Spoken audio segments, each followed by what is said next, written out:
પાલિકા કમિશનરે road repairing કામગીરીનું નિરીક્ષણ કર્યું. સુરતના સાઉથ વેસ્ટ ઝોનમાં પીપલોદ ખાતે મ્યુનિસિપલ કમિશનર શાલિની અગ્રવાલે રોડ રિપેરિંગ કામગીરીનું નિરીક્ષણ કર્યું હતું. શહેરના કુલ 4503 કિલોમીટર રોડ પૈકી 25.86 કિલોમીટરના રોડનું રિપેરિંગ કામ હાથ ધરાયું.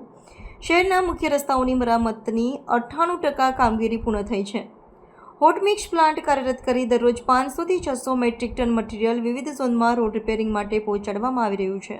વરસાદના વિરામ બાદ સુરતમાં નગરપાલિકા દ્વારા શહેરમાં વરસાદથી ક્ષતિગ્રસ્ત રસ્તાઓની મરામતની કામગીરી પ્રગતિ હેઠળ છે. ત્યારે સુરતના સાઉથ વેસ્ટ ઝોનમાં પીપલોદ સ્થિત ચાંદની ચોક ખાતે રોડ રિપેરિંગ કામગીરીની મ્યુનિસિપલ કમિશનર શાલિની અગ્રવાલે સ્થળ વિઝિટ કરી પેચવર્કનું નિરીક્ષણ કર્યું હતું. મ્યુનિસિપલ કમિશનરશ્રીએ જણાવ્યું હતું કે શહેરમાં વરસાદના વિરામ બાદ છેલ્લા 10 દિવસથી શહેરના તમામ ઝોનમાં technical team, man power, machinery સહિતની ટીમો રાત દિવસ રોડ રસ્તાના મરામત કાર્યમાં જોતરાઈ છે.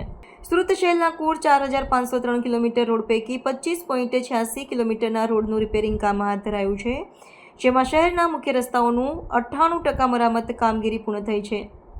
આ સાથે દરરોજ હોટ મિક્સ પ્લાન્ટ પણ કાર્યરત કરી 500 થી 600 મેટ્રિક ટન મટીરીયલ વિવિધ ઝોનમાં રોડ રિપેરિંગ અને મેન્ટેનન્સ માટે પહોંચાડવામાં આવી રહ્યું છે.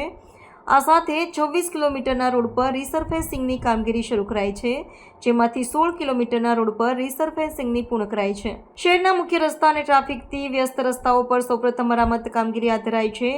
આ સાથે શહેરમાં મેટ્રોની કામગીરી પ્રગતિ હેઠળ છે તે વિસ્તારોમાં પણ રોડ રસ્તા રિપેરિંગની કામગીરી કરવામાં આવી છે. ICCC ખાતે રિયલ ટાઈમ મોનિટરિંગ કરવામાં આવી રહ્યું છે. વધુમાં કમિશનરે કહ્યું હતું કે નેશનલ હાઈવેના ધારાધોરણ પ્રમાણે વરસાદથી પડેલા ખાડાઓનું પેવર બ્લોક જેવા વિવિધ મટીરીયલનો ઉપયોગ કરાયો છે. મ્યુનિસિપલ કમિશનર કક્ષાએથી ક્લાસ 1 અધિકારી, deputy municipal commissioner, additional city એન્જિનિયરની ટીમ દ્વારા ગુણવત્તાયુક્ત અને ઝડપભેર કામગીરી થાય તે માટે સુપરવિઝન મોનિટરિંગ કરવામાં આવી રહ્યું છે. નાગરિકો પણ પોતાની કમ્પ્લેન સરળતાથી નોંધાવી શકે તે માટે હેલ્પલાઇન નંબર કાર્યરત છે. વેબસાઇટ, મોબાઈલ એપ્સ દ્વારા પોતાની ફરિયાદ નોંધાવી શકે છે. સમગ્ર સુરત શહેરમાં છેલ્લા 10 દિવસથી રસ્તા રિપેરની કામગીરી ઝુંબેશ સ્વરૂપમાં કરવામાં આવી રહી છે. તમામ ઝોન્સમાં મેનપાવર અને મશીનરી મટીરિયલ્સ દિવસ રાત કામગીરી કરી રહ્યા છે. જ્યારથી વરસાદ બંધ થયું છે ત્યારથી હોટમિક્સ પ્લાન્ટ પણ ચાલુ કરવામાં આવ્યું છે અને એવરેજ 500 થી 600 મેટ્રિક ટન જેટલું એવરેજ મટીરિયલ દિવસ રાત પ્લાન્ટ ચાલુ કરીને તમામ ઝોન્સમાં સપ્લાય કરવામાં આવી રહ્યું છે. અને એ પ્રમાણે ઝોન્સે પણ દિવસ અને રાતની ટીમ્સ મેનપાવર અને મશીનરીની ડિપ્લોય કરીને કામગીરી કરી રહ્યા છે.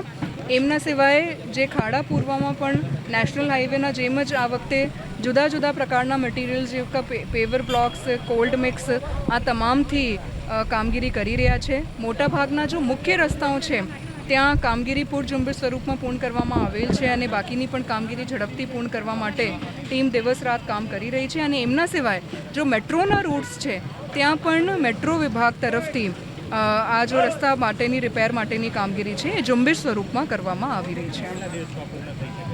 અત્યારે ચૂંકી વરસાદ નથી થઈ રહી એટલે દિવસ રાત હોટમિક્સ પ્લાન્ટ પૂરું કરીને ચલાવીને આ રસ્તાઓની કામગીરી પૂર્ણ કરવામાં આવી રહી છે. અને ત્યાર પછી જો ઇન્ટરનલ રસ્તાઓ છે ત્યાં પણ આ કામગીરી કરવામાં આવશે.